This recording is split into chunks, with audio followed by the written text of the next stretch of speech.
கிறிஸ்துவுக்குள் அன்பான கர்த்தருடைய பிள்ளைகளே, இன்றைய வேத வசனமும் ஜெபமும் யோபு புஸ்தகம் 14ஆம் அதிகாரம் 1ஆம் வசனம். ஸ்திரீனிடத்தில் பிறந்த மனுஷன் வாழ்நாள் குறுகினவனும் சஞ்சலம் நிறைந்தவனுமாயிருக்கிறான். அவன் பூவை போல் பூத்து அறுப்புண்கிறான், நிழலை போல நிலை நிற்காமல் ஓடி போகிறான். என் அன்பு கர்த்தருடைய பிள்ளைகளே, யோபு பக்தன் இப்படி எழுதுகிறார்: ஸ்திரீனிடத்தில் பிறந்த மனுஷன் வாழ்நாள் குறுகினவன். அவன் இவ்வளவு நாள் தான் வாழணும் என்று எழுதப்பட்டிருக்கிறது. வேதம் சொல்லுகிறது, ஆதியாகமம் புஸ்தகத்தில் நீங்கள் வாசித்து பார்த்தா 900 வருஷம் 600 வருஷம் வாழ்ந்தார்கள். ஆனால் புதிய ஏற்பாட்டு காலங்களில் வரும் பொழுது, சங்கீதக்காரன் இங்கே எழுதும் பொழுது பலத்தின் மிகுதி 80 ஆண்டுகள் என்று எழுதுகிறார். இதுக்கு மேலே சஞ்சலம் வருத்தம் தான் என்று சொல்லப்பட்டிருக்கிறது. அப்போ ஒவ்வொரு மனிதனும் நம்ம யோசிக்க வேண்டிய ஒன்று என்னன்னா, நம்ம வாழ்நாள் குறுகினது. வாழ்நாள் குறுகின காலம்தான்.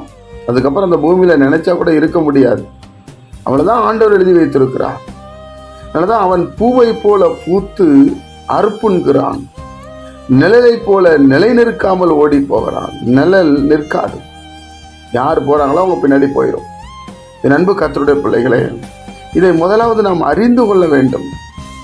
நம்ம அறிந்து கொண்டு இந்த பூமியில நடக்க வேண்டும்.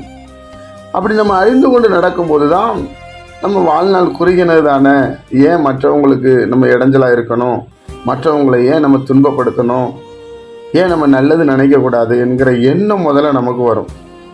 அப்படிதான் ஆண்டவராக இயேசு கிறிஸ்து இந்த பூமிக்கு வந்து தன் மரணம் எப்படி இருக்குன்னு தெரிஞ்சுதான் இந்த பூமிக்கு வந்தார். பிரியமானவர்களே, அவரிடத்துல நாம் கற்றுக்கொள்ள வேண்டும். குறுகின நாள் தான் அவருடைய வாழ்க்கை.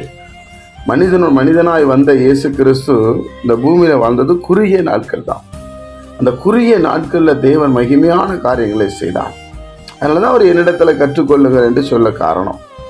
அப்போ ஸ்திரீனிடத்துல பிறந்த மனுஷன் வாழ்நாள் குறுகினவன், சஞ்சலம் நிறைந்தவன் தான். அதிலிருந்து நம்ம எப்படி கற்றுக்கொண்டு வாழ வேண்டும், எப்படி மற்றவர்களோடு இருக்க வேண்டும் என்பதுதான் வேதம் நமக்கு அழகாய் அருமையாய் சொல்லிக் கொடுக்கிறது. என் அன்பு கர்த்தருடைய பிள்ளைகளே, நம்முடைய வாழ்நாள் இவ்வளவுதான் என்பதை தேவன் அறிந்திருக்கிறார். நமக்கு தெரியாது, வருகிற நாள் தெரியும், ஆனால் அந்த நாள் இந்த உலகத்தை விட்டு போகிற நாள் தெரியாது.